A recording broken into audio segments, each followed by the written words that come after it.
guys. No, I wasn't reading ahead. Well, sure, wasn't reading ahead.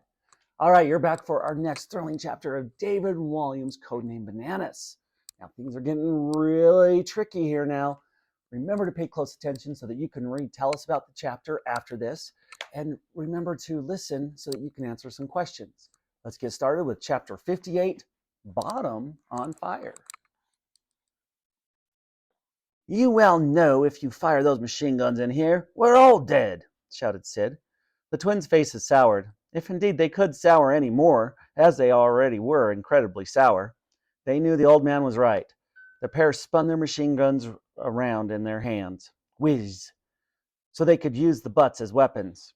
They weren't highly prized Nazi spies for nothing. The ladies surged forward, ready to strike Eric and Sid. Whoo! But Gertrude leapt into the way to protect them. As she did so, the gorilla grabbed both the Braun twins' heads in her big, hairy hands. Nine! Shouted Bertha and Helen together. Like cracking a coconut, the gorilla clonked their heads together. Glunk! In an instant, the pair fell to the floor, their arms and legs splayed, forming the shapes of swastikas. Doink! Doink! Nazis till the end, remarked Sid, before turning to Gertrude. Excellent work, old girl. The girl looked pleased with herself as she smiled broadly and beat her chest. Boom, boom, boom. But the celebration was short-lived. The fire in the captain's cabin had now spread to his bed. Woof! It went up in flames. Gertrude began crying in fear. Whoop! Whoop! What are we going to do? Asked Eric. We need to sink this submarine before it hits the Houses of Parliament. Eric looked at the clock on the wall, but it was now just 5 minutes to midnight. Captain Spear was a meticulous character. He was sure to be exact in his timing and strike the Houses of Parliament dead on midnight. How are we going to do that? Asked Eric. We'll scuttle it. What?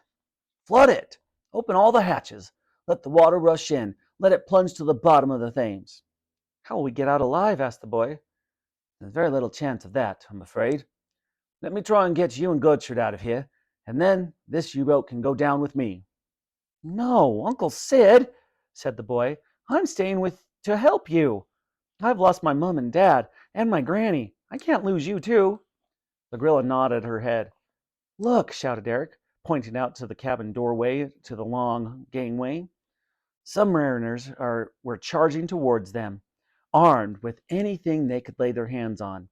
Spanners, wrenches, hammers. A flood of them. A flame from the bed licked Gertrude's backside. Woo! Feeling that her furry bottom was on fire, she yelped, Woo! The gorilla charged out of the cabin, away from the flames, down the gangway. One by one, she hurled the submariners out of the way. Arg! Doink! None of them stood a chance against the fearsome beast, with its bottom on fire. Arg! Doink! Gertrude picked them up and flung them against the side of the submarine. Ah! Doink! However, she saved something special for her main tormentor. The bald submariner with the bushy mustache was in for a treat.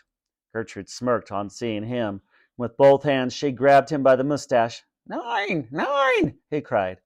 The gorilla then swung the man round and round by his mustache. Ah! He cried. Whoosh! Whoosh! Whoosh! Then she let go. Whee! The flying submariner took out some others who were running to his defense. They were knocked over like skittles. Bonk, bonk, bonk. All Eric and Sid had to do was step over the submariners, all of whom were knocked out cold on the gangway floor. Catching up with the gorilla, the three ran to the control room. This way, said Sid, leading them. The control room was buzzing with activity. Alarmishmat! In Winrat, Captain! Shouted the submariner as he looked through the periscope. Parliament in range, translated Sid to Eric and Gertrude. We're in the middle of London. We're about to hit. Oh no, what is going to happen now? I guess we'll have to either tune in tomorrow to see what happens in chapter 59, Chomp. Remember to tell us everything that happened in the story.